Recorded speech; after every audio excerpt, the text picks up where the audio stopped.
For latest updates and short audio clips, follow us on Instagram, Reading the Author.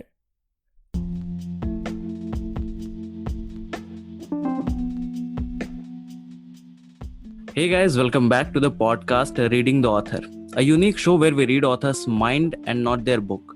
Meanwhile, I truly believe and pray that you and your families are completely safe and healthy as well. Today we have Sunny Ramesh Adnani sir with us, the author of Ceasing to Disown. Thank you so much sir for coming on our show. We are highly grateful कि आप हमारे show पर आए.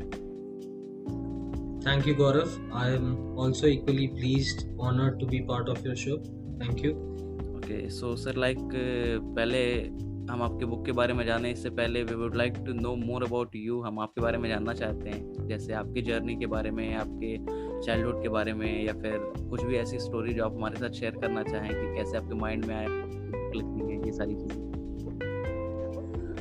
चलिए, अभी एक episode में तो बताना पूरा का पूरा लास्ट 29 ईयर्स का समावेश तो नहीं कर पाऊंगा, पर जितना भी मैं बता सकूं आपको बता दूं.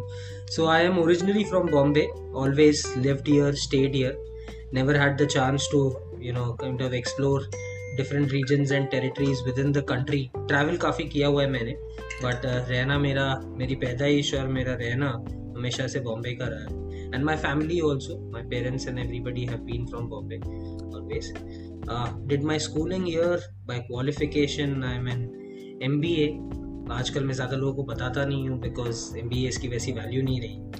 But been not on the side, but for passion I've always been writing. Nothing that extensively was published up until I undertook the journey of being published. So जो भी मिला है वो खुद से मिला है, और अब बुक भी लिखा है तो खुद से ही लिखा है. वैसी वाली जर्नी रही है. ओके. सो सर, आपके माइंड में कब आया कि नहीं अब आपको एक बुक लिख लेनी चाहिए, और वो जो इसकी स्टोरी हो या इन सारी चीजें, आप जर्नी के बारे में पहले हमें बता दें. बुक की जर्नी के बारे में पूछ रहे हैं? जी सर, बुक की journey.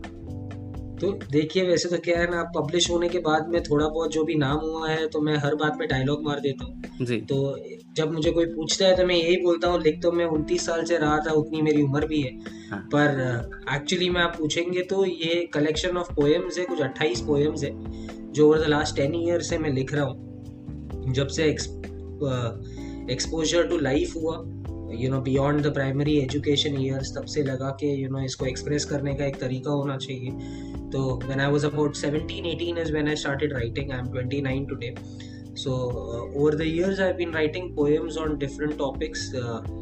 Some, of course, everybody starts with a heartbreak in India, and वहीं से poem start होती है.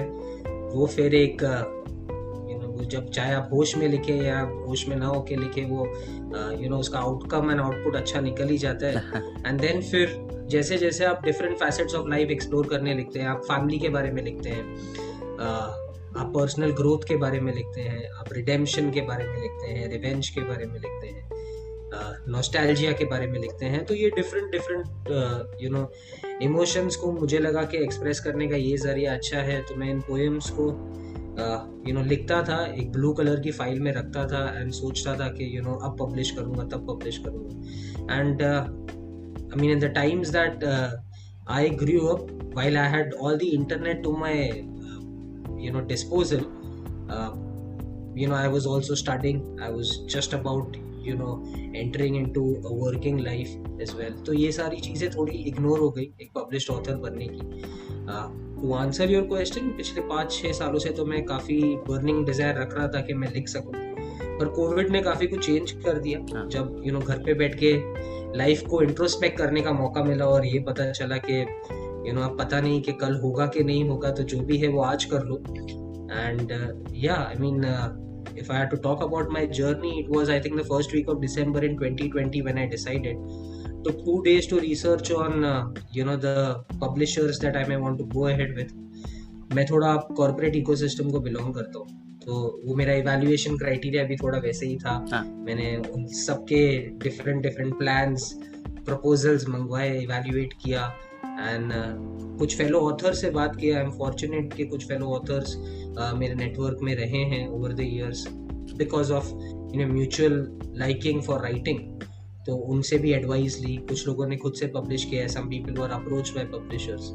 एंड फिर basis that research I think 1 हफ्ते का डिसीजन रहा होगा कि अब पब्लिश करना है, एंड बस पब्लिशर से फिर फाइनलाइज किया, एंड फिर मैं पहाड़ों में चला गया।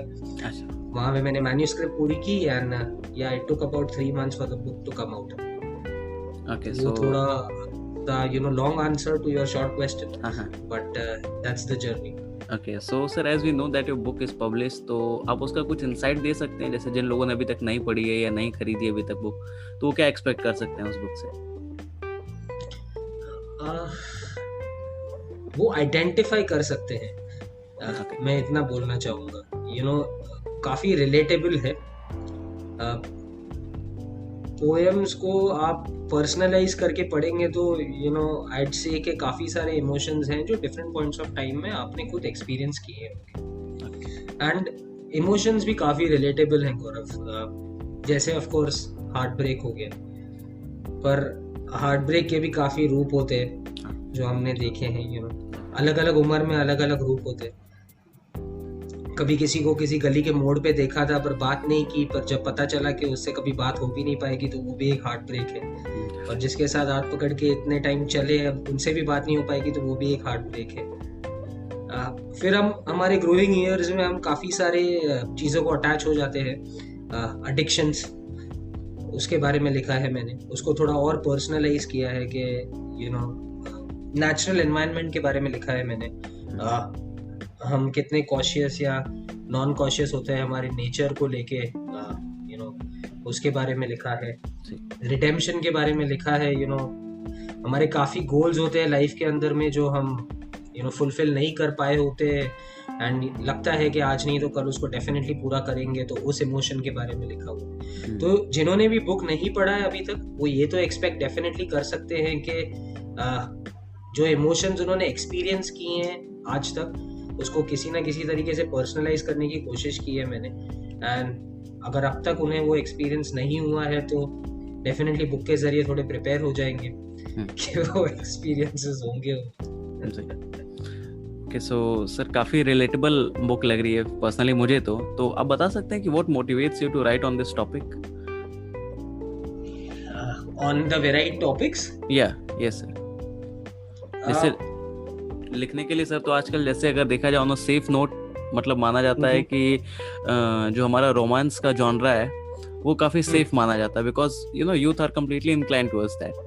बट आपने जैसे इतनी सारी चीज़ों पे, इतनी वैरायटी की चीज़ों पे, एक्सपीरियंस पे फर्स्ट ऑफ ऑल चीज़ें लिखी, so what motivates you to write that? इसके बारे में अगर मैं आपको एक तरीके का आंसर गौरव ये हो जाएगा कि personally I am someone who loves metaphor a lot. मैं पर्सनलाइज करता हूँ इमोशंस को, चीज़ों को, एक्सपीरियंस को, टू द एक्सटेंट के वो चीज़ें मेरे राइटिंग्स में भी रिफ्लेक्ट करती है। And as far as motivation, I don't know अगर ये आंसर सही होगा कि नहीं, पर फितूर है मुझे लिखने का, एंड वो काफ़ी अरसे से रहा है। जैसे मैंने आपको बताया, हम जब स्टार्ट कर रहे थे, हम now I can also count myself in amongst the several authors that are out there। पर हम इंडियन ऑथर्स हिंदी में सोचते हैं, उर्दू में सोचते हैं और फिर इंग्लिश में लिखते हैं। तो वो motivation, a lot of that comes from the emotion and the experiences that one has lived in as well। अब जहाँ तक रोमांस की बात आती है, मैं ये तो नहीं बोलूंगा कि क्लीशे टॉपिक है। इनवेरिएबली एज का फंक्शन है, इमोशन ही इतना स्ट्रांग है कि काफी सारे रीडर्स को अच्छा लगता है रोमांस के बारे में पढ़ना, एंड आई थिंक वो एज और इमोशन का ही फंक्शन है कि काफी सारे राइटर्स को अच्छा भी लगता है उसके बारे में लिखना। बट ये भी मैं सोचता हूँ कि फिर शायद काफी लोगों ने डिफरेंट इमोशंस को अपने अंदर इंटरनलाइज या पर्सनलाइज किया ही नहीं होगा। आई डोंट नो मैं हैवी फिलोसफी बोल रहा हूँ या क्या, but I hope I am able to convey my point. काफी बार कुछ जो इमोशंस मेरे लिए स्ट्रांग होंगे वो आपके लिए नहीं होंगे, जो आपके लिए इमोशंस इंपॉर्टेंट है वो मेरे लिए नहीं होंगे, एंड दैट्स द रीजन हम उसको व्यक्त या एक्सप्रेस नहीं कर पाते हैं। But at the end of the day, और एक बात बोलना चाहूंगा मैं कि एक्सपीरियंसेस के थ्रू ये सीखा है कि आप अपने इमोशंस को रिस्पेक्ट भी उतना किया कीजिए। अगर किसी को बोल के नहीं कर सकते तो लिख कर दीजिए, वो इजी हो जाता है। ओके। So, जी sir, like, can we expect more such books from you? या फिर आप इसी जॉनरा में या फिर कुछ नया आप ट्राई करना चाहते हैं? देखिए अभी जहाँ तक क्राफ्ट की बात है और जहाँ तक बुक के कमर्शियल्स की बात है, ये तो मैं बहुत ही ज़्यादा अर्ली स्टेजेस में हूँ, एक्सपीरियंस कर रहा हूँ जी कि whether this book, my effort, my emotions, my expressions will be able to reach out to a lot of people for me to be motivated again to write as well. The one thing that I'm very confident of, and if you go through the book, and once you've gone through the book, you would know that this is some really good quality writing, good quality expression, good quality personalization of emotions. मैं काफी बार एक ही word use कर रहा हूँ, which would also tell you कि it's fairly important for me that my emotions are reflected on the paper in the right fashion. definitely. तो अगर encouragement मिलेगा रीडर से, अगर encouragement मिलेगा आज के टाइम में इंस्टाग्राम से, तो फिर लिखेंगे और भी, एंड intent to definitely है to make this full time, if not now, at least in the next few years. That's the idea. Definitely, because sir मेरा क्या मानना है, जैसे हमारे काफ़ी जब ऑथर से कन्वर्सेशन होती है, सो काफ़ी लोग इस बात पे म्यूचुअली अग्री करते हैं कि in India it's like very less number of authors जो कि एक फुल टाइम ऑथर हैं, बिकॉज यहाँ पे जो फाइनेंशियल फ्रीडम है ना, वो चीज़ अभी तक हो नहीं पाई है इंडिया में. That's what I feel. Financial freedom for authors आप बोल रहे हैं? Yes sir, financial freedom for author, जैसे कि किसी और जो फील्ड में हमें जो फाइनेंशियल सपोर्ट मिलता है या जो हम एक्सपेक्ट कर सकते हैं, वो इस फील्ड से उतना नहीं मिल पाता है. What you feel? That's true, and I think यार इसकी रेसिपी गौरव जिनको पता है वो बताते नहीं है, या फिर किसी को भी नहीं पता है. मैंने शायद आपसे ये प्रीवियस डिस्कशन में एक बार बोला भी था कि जब से मैंने पब्लिश किया है एंड थोड़ा प्रेजेंस सोशल मीडिया पे बढ़ाया है, I have been reached out extensively by people who want to market my book, but मैं वही ढूंढ रहा हूँ कि जो एक्सटेंसिवली खरीदे भी, एंड रिस्पॉन्स काफ़ी अच्छा रहा है. I was fortunate enough, it's been about a month and a half, already over 2000 copies sell हो गई हैं. Okay, So, that's great. That way that actually puts me to peace, just in terms of the feedback that the book has received so far. I don't know if this is good or not because I'm a first time author. जो भी books हमने पढ़ी हैं, thank you, हम जो books पढ़ के grow up हुए हैं उनमें तो टाइटल पे ही मिलियन कॉपी सोल्ड लिखा हुआ होता था, तो हमें लगा वही बेंचमार्क है. अब एग्जैक्टली क्या बेंचमार्क है वो तो पता नहीं. आप you been around for a while, आपको शायद आप मुझे एडवाइस कर सकते हैं थोड़ा इसमें. So basically what I feel कि सबकी जर्नी इंडिविजुअल होती है. किसी की अगर मिलियंस कॉपी बिक गई हैं तो हो सकता है उसका कोई ऐसा बैकग्राउंड हो जिस वजह से लोग उस पे इम्पैक्टफुल हो. So that's not a number I guess कि अपना खुद से, जैसे लेट्स से कि अगर 2000 हो गया, आने वाले टाइम में इससे ज़्यादा को, तो अपने आप से अपने बेंचमार्क्स तोड़ने चाहिए. What I feel. True, that's also. So sir, like my next question two is like, आपने अपने कुछ पर्सनल ब्रांडिंग के बारे में ऐसा अभी तक कुछ सोचा है, जस्ट लाइक कि अगर कोई फ्यूचर में नाम सोचे लाइक कि इस आपकी बुक है, लेट्स से अगर बुक के ऊपर टाइटल में इन फ्यूचर लिखा हुआ है सनी रमेश सदनानी, तो उसके माइंड में एक सर्टेन इम्पैक्ट है कि अच्छा इस राइटर की बुक है तो इस टाइप की बुक होनी चाहिए. ऐसा कोई पर्सनल ब्रांडिंग है आपकी? है तो नहीं अभी, बट डेफिनेटली इसके बारे में सोचा तो है जी. मेरा थोड़ा ख्याल भी डिफरेंट है. मैं एक्चुअली काफ़ी हमारे ऑथर्स एंड राइटर्स को फॉलो करता हूँ, खास करके हिंदी में या उर्दू में.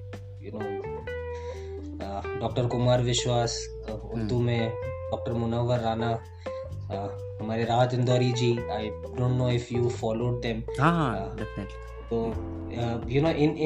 इन लोगों में इतना गुरूर होता था कि इनकी पर्सनल ब्रांडिंग खुद ही हो जाती थी. एंड वैसी पर्सनालिटी मैं सोचूं कि अगर मैं इंडिया में इंग्लिश ऑथर्स या जो इंग्लिश ऑथर्स है वो उस तरीके की पर्सनल ब्रांडिंग रिप्रेजेंट कर सके, तो आई वुड थिंक कि चलिए मैंने थोड़ा गोल अपना अचीव कर लिया है. I am moving towards it. आपके जरिए या आपके पॉडकास्ट के जरिए one of the first few steps ले रहा हूँ मैं towards personal branding. But what you are saying is correct, that when they hear the name of the author, they should arrive upon the kind of writings that the author has done, and शायद उसके जरिए writings भी benefit कर लेती हैं, या book हो या आर्टिकल हो या पोएम हो, जो भी हो वो भी बेनिफिट कर लेती हैं. Because sir, what I feel कि at the end of the day it's all about personal branding. Like आप अपना एक अलग नाम जो आप कहते हैं बनाना मार्केट में या फिर इंडस्ट्री में, that's what I feel is more reliable than the sources.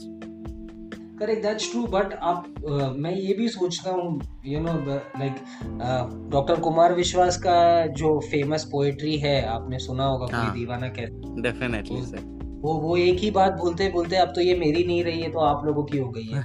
तो and that just kind of talks about the kind of love and the kind of adulation that sheer one poetry or those 4 lines have received.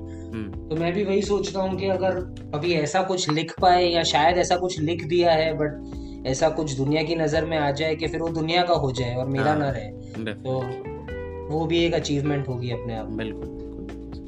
So sir, like जैसे आपने हमें बताया कि आप काफ़ी time से लिखते हैं, सो आपका कोई ऐसा शेड्यूल है लिखने का कि नहीं मैं मॉर्निंग पर्सन हूँ, मॉर्निंग में उठ के मैं डेली 1 घंटा तो राइटिंग को देता हूँ, या फिर इट्स जस्ट लाइक रैंडम कि कभी भी थॉट आया तो बैठ कर उसको पहले नोट्स प्रिपेयर कर लिए छोटे छोटे, उसके बाद फिर आराम से बैठ कर उसको लिख लिया, ऐसा कुछ?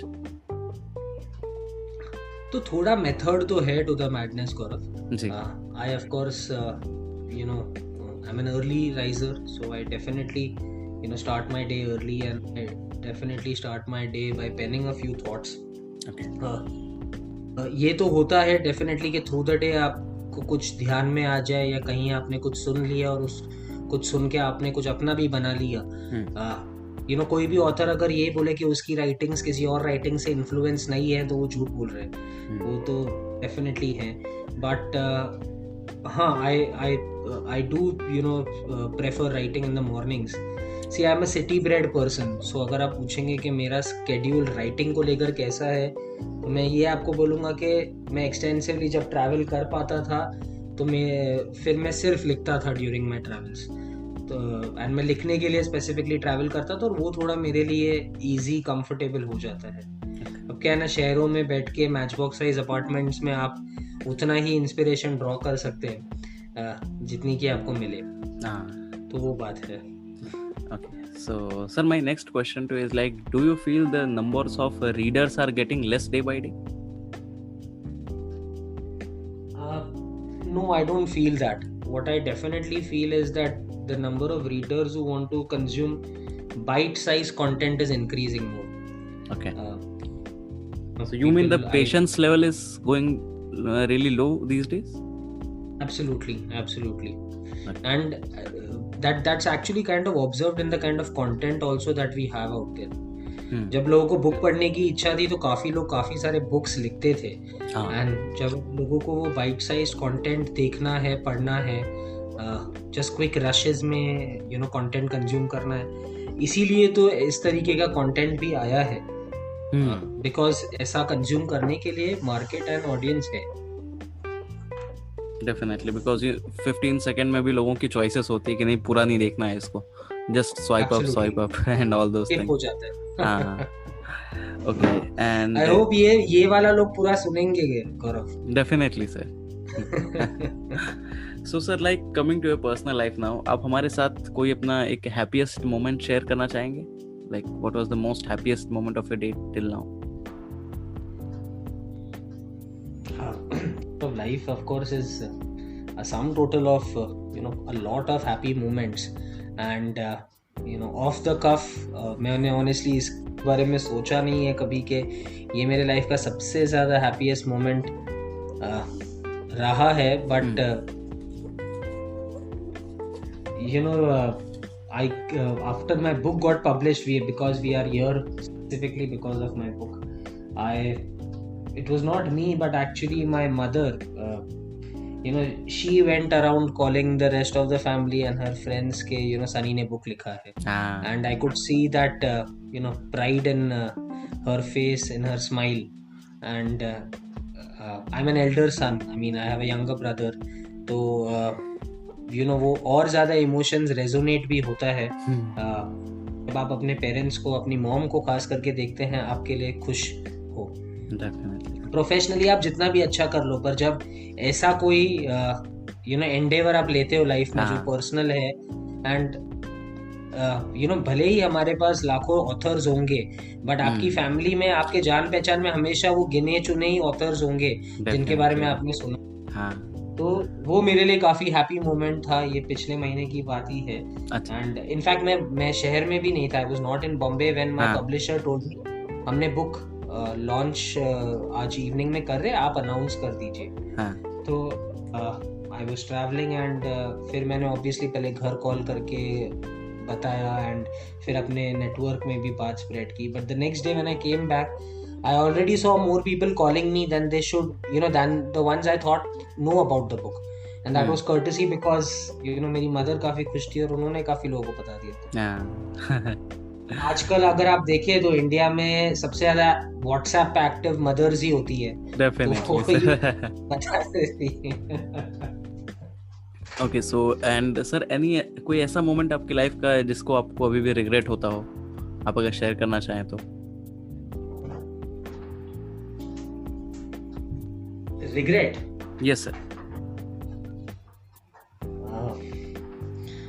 अरे थोड़ा पर्सनल है, बट मेरे राइटिंग की इन्फ्लुएंस हमारे फादर से आती है। वो कोई राइटर नहीं थे, he is no more, but इनका इन्फ्लुएंस काफ़ी रहता था, जस्ट इन टर्म्स ऑफ जो जैसे मैं आज बातें करता हूँ वो भी उसी स्टाइल में, बट डेफिनेटली मोर इफेक्टिवली बातें करते थे। इस बात का खाली रिग्रेट है या सैडनेस है कि जो मेरी फर्स्ट बुक है, या फिर उसके बाद भी I was studying when he passed away, I was in my first year of MBA, तो उसके बाद में ये बोल सकता हूँ कि लाइफ में थोड़ी बहुत डिसेंट सक्सेस मिली है, बट वो सक्सेस एंजॉय करने के लिए हमारे फादर हमारे साथ में नहीं थे। तो वो चीज़ का एक स्ट्रॉन्ग फीलिंग रहती है कि when you have family to celebrate life and success with, nothing else beats that. कभी भी वो कहते हैं ना कि वो कमी कभी भी पूरी नहीं हो पाएगी, पूरी नहीं हो पाती है। सो sir, like my next question two is like कि आप अपनी जब बुक रिलीज हुई थी तो डू यू फील स्ट्रेस, और आपने क्या अपने लिए कोई ऐसा बेंचमार्क सेट किया था कि अगर ये मेरी बुक रिलीज हो रही है तो इसे इतने तो मतलब कॉपीज हिट करनी ही चाहिए, या फिर ये चीजें होनी चाहिए, ऐसा कुछ भी आपने सोचा? नहीं गौरव, मैंने बेंचमार्क तो नहीं सेट किया हुआ था, बिकॉज मेरे लिए आज भी डिस्कवरी है ये चीज़। मैं हर रोज मुझे कोई नया अप्रोच करता है कि बुक के साथ आप ये कर सकते हैं। हर रोज मैं कहीं ना कहीं कुछ अपने दिनचर्या में जब भी मौका मिलता है, मैं कैसे अपने बुक को प्रमोट कर सकूं या बुक को और लोगों तक कैसे पहुंचा सकूं, उसके बारे में सोचता हूँ। एंड जब रिलीज होने वाली थी, मैं थोड़ा मेथडिस्ट हूँ, तो मैं थोड़ा पंक्चुअल हूँ, तो मुझे टाइमलाइंस नहीं मीट करने वालों से थोड़ी दिक्कत हो जाती है।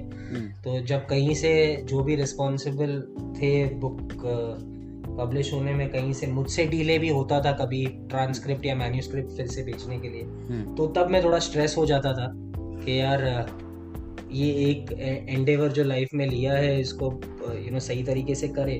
But I think everything comes in good time. आप जितना भी पुश कर ले, जब चीज़ें जो होनी होती हैं वही हो जाती है। जो चीज़ मैं इतने सालों से सोच रहा था वो चीज़ 3 महीने में हो जाएगी, मैंने भी नहीं सोचा था। So sir, बस I hope that answers your question, but वो thought था। Definitely. So sir, like what's your current mental state? आप share कर सकते हैं like what are the things which you want to focus in life as of now as a writer, या फिर as a in a personal human being, आप किन चीज़ों पे focus करना चाहते हैं? One of the first things, Gaurav, is health. वो I know काफ़ी लोग already उनके लिए ये चीज़ प्राइमरी नहीं आती होगी, बट हम over the last 1.5 year देख रहे हैं कि nothing beats good health, and even good health can not trump against an invisible virus. So I'm soon going to be 30. उस चीज़ की मुझे बहुत नर्वसनेस भी है। मेरे बुक में भी मैंने लिखा हुआ है. पर in life and in due course, one of my first priorities is to, of course, acquire good health, so that there is longevity for yourself, for your family, there is immunity for yourself, for your family. And उसके beyond मैं corporate ecosystem में मैंने एक कुछ आधा decade spend कर दिया है. मेरा वही होप है कि ज़्यादा से ज़्यादा और आधा डिकेड स्पेंड करके अगर जैसे आपने बोला कि वो कुछ अपने फ्रीडम की बात की थी from a monetary stand point, जो राइटिंग नहीं दे पाती है, या पर्सनल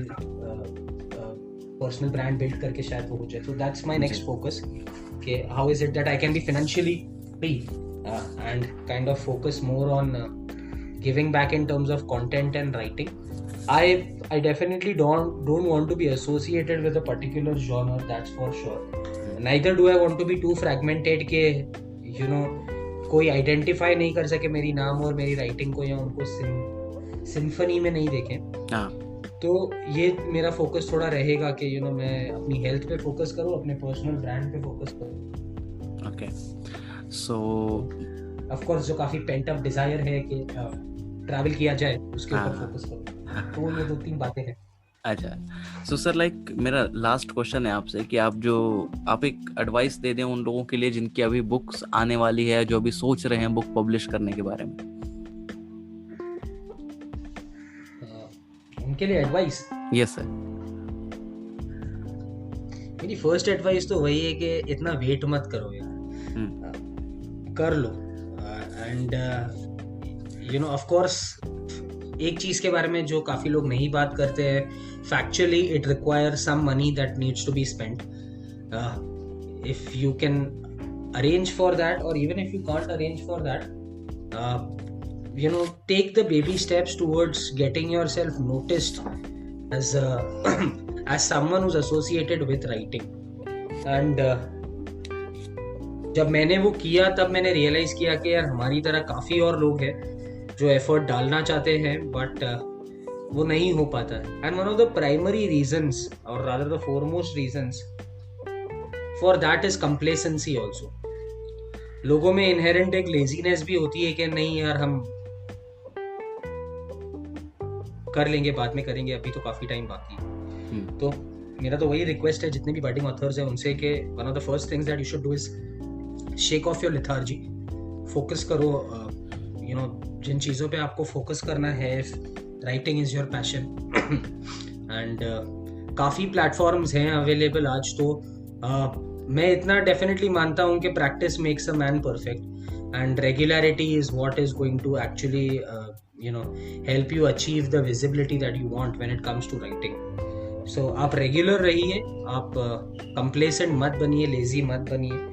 एंड डेफिनेटली काफ़ी सारे एवेन्यूज़ हैं, डिजिटल है, स्पोकन वर्ड है, आज भी यूट्यूब है, इंस्टाग्राम है, जहाँ पे आप अपनी थोड़ी प्रेजेंस एज अ राइटर बना सकते हैं.